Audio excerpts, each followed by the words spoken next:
All right, last week, Team Reactants got first place. Just to recap, with a fantastic time beating out the competition. But this week, we are on a completely different route, McCurry's Wandering Flats, and let's see how we did.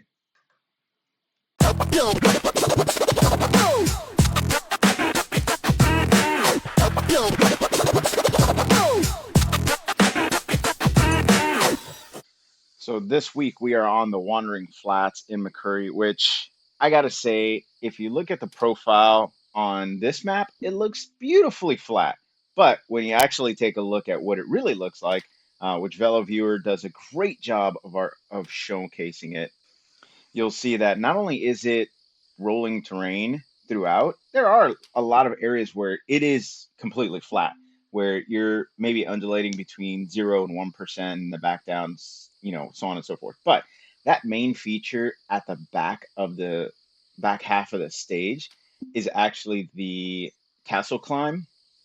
And so as you're hitting that part, it's steep enough to where if your team is looking to stay together, then you really have to negotiate how the power is going to work. So that way, the lighter riders don't essentially pull away from the heavier riders. And that is really where the most impact of a stage like this is going to happen.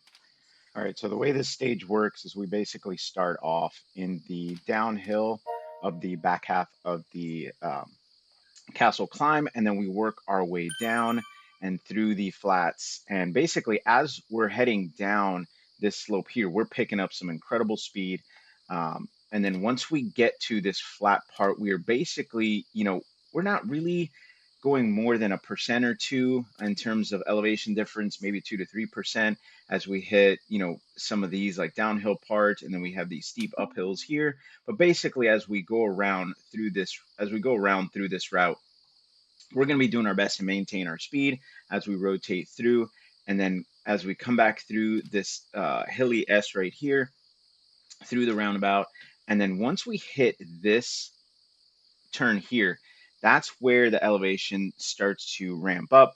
And it starts to ramp up slowly. As you can see, everything is kind of the same color green. And then once we start to get through this section here, that's where we officially start the castle climb. And at that point, it is essentially all hands on deck, doing our best to get up this, initial part of the climb. And then once we get to, I believe this part here is where it makes that sharp turn left. And then once we get to that part, essentially work our way back up to the top of the climb, which does put us, at the very top of the castle. And then once we get to the top of the castle, this part here still ramps up ever so slightly. So we do have a little bit of extra effort that we need to work our way through. And then once we get past here, this section is a little bit flat still. So we are going to, need to do our best to stay together after this climb. And then once we hit this last section here is where it starts to come back downhill. And then we pick up speed and then end right where we started. And so this is the lineup we have for this week. Myself, Bobby, Casey, Steven, the coffee snob, Greg, Mark, and Stead Hauser. And so great group. And I got to say that, riding with with this group specifically, last week we did a great job. We stayed together. We end up, ultimately beating out everyone in our division on that stage. But this week we are, now that we're starting to ride, a few of us starting to ride together, learning not only how Casey operates and his cadence in guiding us to where we need to be, but also each other's performance and power and kind of in-game dynamics. As you can see there in the chat, I end up popping a quick good luck to DW10. There's been a long-standing history between DW9 and DW10 of encouraging each other, but also giving some banter back and forth. So wanted to make sure that I added my, um, you know, my opportunity to kind of, you know, say hello to them, knowing that they were leaving before us. So as we get ready to roll out, you see OTR is on the front, and it looks like their team is kind of stuck in terms of graphics. We don't know if they actually went out on the course. I didn't double check that, but as we leave, our focus is getting out strong enough to stay together, but uh, you know, not go too hard initially, so we can, in this initial downhill of the stage, we can start to organize ourselves. And as you see, we all start to, in a way, come together as we get on the road. And so as we start to head downhill, we are just, organizing ourselves, getting our, lineup in order. As you can see, we all have in our names, we have the number that we are assigned in terms of positioning. Great lineup right there as we head through that little tunnel.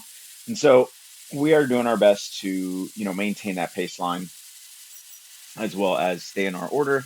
We have Casey on Discord calling it out, letting us know who's coming up next, who should be prepared. And, we through Discord are acknowledging. Now, one thing I can say, and I'll point it out later as well when it actually happens, but I know I definitely need to, spend more time communicating rather than, just hearing the command and kind of acknowledging and then, not uh, referencing anything else. And what I mean by that is, Casey will call out and say, hey, Miguel's up at, five, let's say, looking at the time, Miguel's up at 6 to 6:30. And I'm like, all right, good, got it. And then I'll push up when I'm getting close to that time. So that way, I'm not, the goal is to be at the front when your time is starting versus trying to ramp up and kind of sprint to the front, because what typically ends up happening is you do that, you end up pushing off the front, and then that creates a gap between positions 1 and 2, and then that person has to put a little bit of pressure on themselves to catch up, and it kind of messes the order up. And so the idea is to be ready to be off the front versus trying to push up. And so that's always my focus is to make sure when my time is coming up, I get closer to the front and make sure that I'm not passing the person in the front, but just getting close enough so that way, I can either be behind them or be ready for, um, 1 or 2 to drop off, and I can kind of push my watts up ever so slightly. And so when Casey, calls it up, so that way I know when my turn is, I'm usually just like, all right, got it. And then I'll start to push myself up. But I know there's more that I can do to communicate. Just like, hey, got it.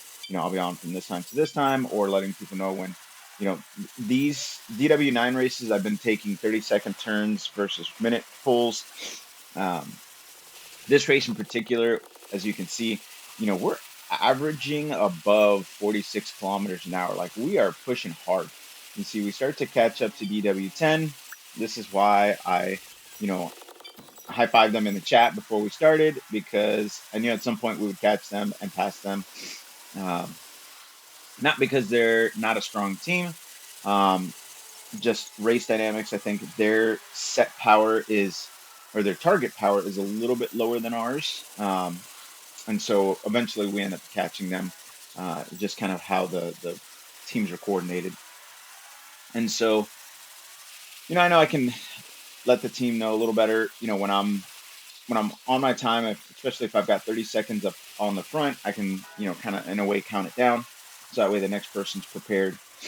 But I also, you know, it's kind of like talking through a NASA launch where you want to talk at the right moments, but you don't want to overwhelm the channel when Casey needs to, bring up information for other writers. And so that's the balance I'm looking to find as I can, kind of continue talking through that. And so as we go through the rest of, the Neokyo city here, again, we are just cruising, kind of maintaining that 46 kilometers an hour average, which is a good speed for us. As we get to the tunnel and get back out, we're this little trail right here. I was impressed that we didn't, even though our speed slowed down, and you can see that, I feel like we as a team didn't slow down at all. Like I felt like we kept our momentum very well. Obviously, looking at it now, I saw that our speed did drop, but I felt like we did really well going through that. And then we picked up the pace again. And these are the kind of things that Casey is calling out. Casey's letting us know, like, hey, we're gonna hit the dirt. Things are gonna slow down. Maintain your power. Don't let yourself drop. And just kind of, he's talking us through, the terrain when we're gonna hit the hill. As you can see, I'm on the front as we start this hill, and I kind of, I want to make sure that I'm not leaving myself too far going down this hill or going up this hill. I don't want to leave myself too far off the front. Um, but also, like in this case, starting to slide a little bit off the back. And, that little steep section there, Casey was like, hey, just keep pushing. That's what I did. I didn't want to try to stay in the position I was in. But as we start to hit this hill, and this is what I was mentioning earlier, when it comes to communication, as we start to hit this hill, you see that I keep kind of sliding off the back, 2, 3 meters. At this point, I think we had already, one or two of our guys maybe had already dropped. I don't remember exactly. Actually, I can look. Yeah, we have 6 right now. So 2 of our guys had already dropped. But as we were going up the hill, I was edging kind of 2, 3 meters back. And Casey's letting us know, like, hey, make sure, let's pick up, or he's encouraging us to pick up the pace, because it's me and I think Greg that were up the back. So he's encouraging us to pick up the pace, but also letting the guys in the front know to kind of slow down a smidge in order to let us keep up or let us catch up, because we wanted to finish with as many people as possible. And what I should have done at the time that I just didn't, because I was focused on climbing, kind of maintaining my breath, is letting them know, like, hey, I'm not gonna drop. Like, I'm holding my position because I'm trying to find a good spot uh, in my uh, in my chain ring to pedal, and just trying to maintain a good cadence. And so switching between gears, some gears, it was a little bit harder to maintain the cadence. Other gears a little bit easier. And so as we hit this final 400 meters, Casey let us know, hey, just rip it, give it all you got to get going. You see, I'm launching my sprint at 400 watts. And I chuckle at that because, obviously I can do better. I pushed up to 600 and just kind of kept going as hard as I can. Being off the front, it's easy for me to, just keep the pressure on myself and then, bring the team up with me. And that's kind of how things go when you leapfrog forward. As you leapfrog forward, the momentum pulls everybody. And so that's why, especially on those final sprints, I'll push as hard as I can, even if it means I end up on the front, eating wind. And so there you go, came across the line. On the stage at the moment in 6th place, obviously that will change depending on other riders, other races that have gone out. There's always races ahead of you and behind you, but for the moment, we crossed the line. Essentially, the second team to cross the line. And so, looking at my numbers, 20-minute, 5-minute, good. 20-minute, I think I went harder than I probably ever have, maintaining 3-4 for 20 minutes.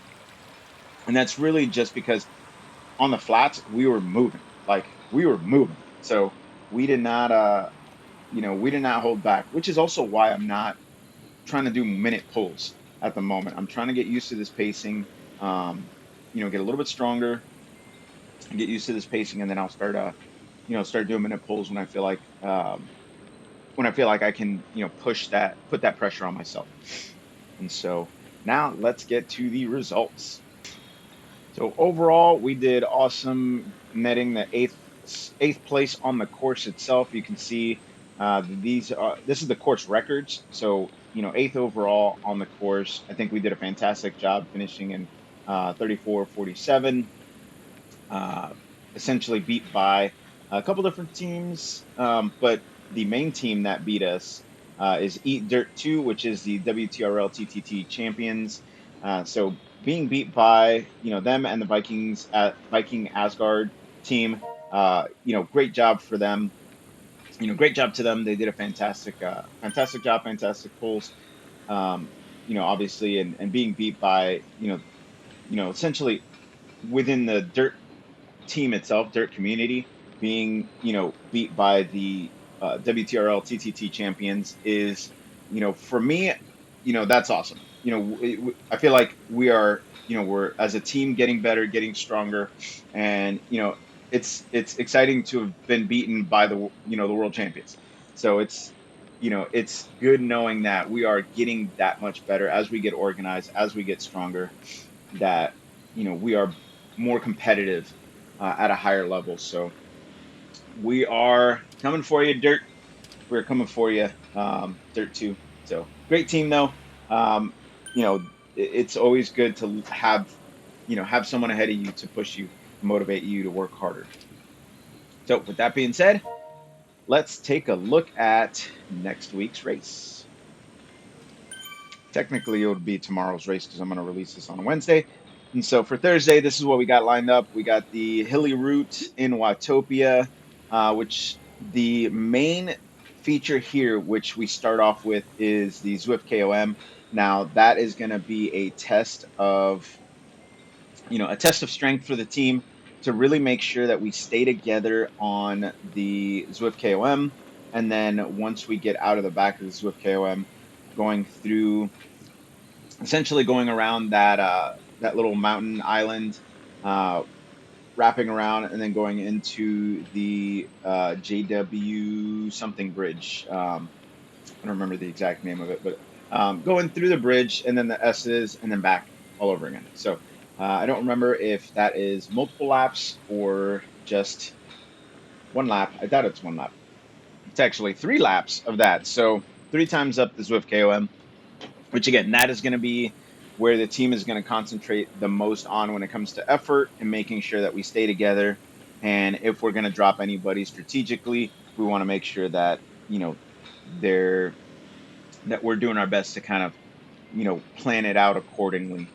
So that way the final 4 that are going to cross the line, or the final numbers that are going to cross the line, will ultimately be together up that climb and then reorganize as we get to the top and then blast off to the finish. So hope you enjoyed, and I will catch you guys on the next race. Hey guys, it's Miguel from that thing you just watched. Hope you enjoyed that video, whether it was a topic on nutrition or racing or a combination of both. Feel free to come back. I will continue to put out videos like this and continue to showcase what you can do with smart nutritional strategies, combining that with racing, because that is what this channel is all about. And feel free to check in if you want to see more racing. Click on wherever the link's at, subscribe, and I will catch you guys on the next race.